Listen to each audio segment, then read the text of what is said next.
చేస్తున్నావు? వచ్చే వారం పోటీ ఉంది, అందుకే ప్రాక్టీస్ చేస్తున్నా. ఇదైతే ఎదురుగా మనిషి అవసరం లేదు కదా. ఏంటిది చేతిలో? మునగాకు వండడానికి. మునగాకు మంచిదే. నేను అక్కడికి వచ్చి చూడొచ్చా? అలాగే రా.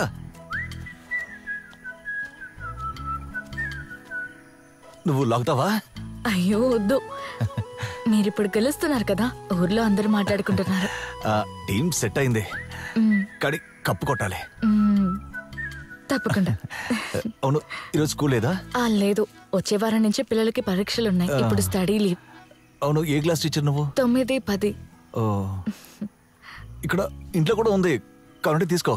పర్లేదు, ఇంట్లో ముగ్గురమే కదా ఉన్నాం, ఇది సరిపోతుంది. నేను వెళ్ళిరానా?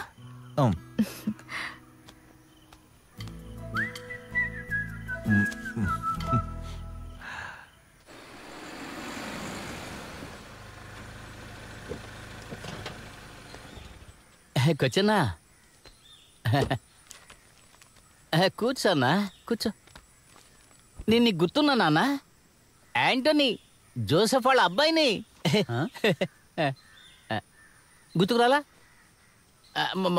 నాన్న మటన్ కొట్టు పెట్టుకునేవాడు, గుర్తుందా? మన మాంసం కొట్టు జోసెఫ్ వాళ్ళ అబ్బాయి. అలా కూడా చెప్పచ్చు. ఆ సంగతి వదిలే అన్నా. ఇంతకు ముందు మీ మ్యాచ్ ఎక్కడ జరిగినా సరే నేను వచ్చి చూసేవాడిని. నేను మీకు ఎంత పెద్ద ఫ్యానో తెలుసా? మీరే నాకు మోటివేషన్ అన్నా. మీరు ఆ తోటలో తోమచెడి టీంని ఓడించారు కదా, మీరు అదరగొట్టి పారేశారు. తలుచుకుంటే చూడన్నా, ఇప్పుడు కూడా రోమాలు నిక్కపరుచుకుంటున్నాయి. ఇప్పుడు జర్మనీలో ఉన్నాను, చిన్న చిన్న బిజినెస్లు చేసి అక్కడే సెటిల్ అయిపోయాను.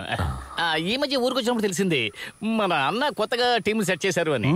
అన్నా, మీకు విషయం చెప్పాలి, నాకు మీ టీంని స్పాన్సర్ చేయాలని ఉందన్నా. మేము ఇప్పుడే మొదలు పెట్టాం, ఇంకా విజయాలు వరించలేదు. అయ్యో, మనం గెలుస్తాం, మన టీం టాప్ లో ఉంటుంది. మీ లాస్ట్ మ్యాచ్ నేను చూసానన్నా, ఒక విన్నింగ్ టీం మైండ్ సెట్ నాకు తెలుసు. మీ టీంని స్పాన్సర్ చేయడానికి 2 కారణాలు ఉన్నాయన్నా. అదే నేను చెప్పాను కదా, చిన్నప్పుడు నాకు ఉన్న ఒక ఆశ ఈ ఆహా టీంకి ఒక పాటుగా ఉండాలని. ఇంకో విషయం, ఇతను నా గురించి చెప్పాడు కదా, ఇప్పుడు కూడా మా నాన్న పేరు చెప్తే అందరూ నన్ను గుర్తుపడతారు, మాంసకోటి యాంటనీ. అది వినడానికి ఏం బాగాలేదన్నా, ఆ పేరు నేను మార్చేయాలి. ఉదాహరణకి చెప్పాలంటే Antony German. Antony German sponsor చేస్తున్నాడు ఆహా నెల్లూరుని. సూపర్ సూపర్ సూపర్ సూపర్, ఇది సూపర్. కొంచెం ఆలోచించి చెప్పనా. తర్వాత నాకు కోరిక కూడా ఉంది, మీరు ఎరుపు జెర్సీ వేసుకుని కోర్టు లోపలికి ఎంటర్ అవుతారు చూడండి, అది నేను మళ్ళీ చూడాలన్నా. ఆహా నీళ్ళు.